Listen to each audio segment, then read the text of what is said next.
World YouTube channel.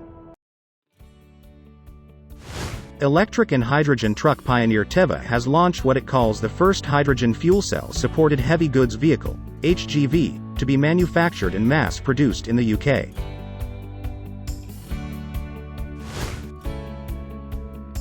Tevva's 7.5-ton hydrogen electric truck comfortably meets demanding duty cycles for nearly all urban and extra-urban use cases.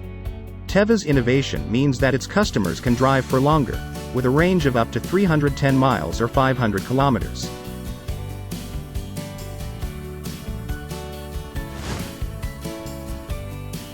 Crucially, hydrogen refueling typically takes a similar time to diesel truck refueling, 5 to 20 minutes, and 5 to 6 hour charging from fully depleted to 100%, easily done within a typical overnight rest break.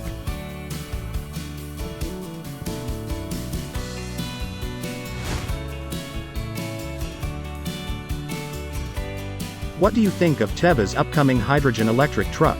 Share your views in the comments below.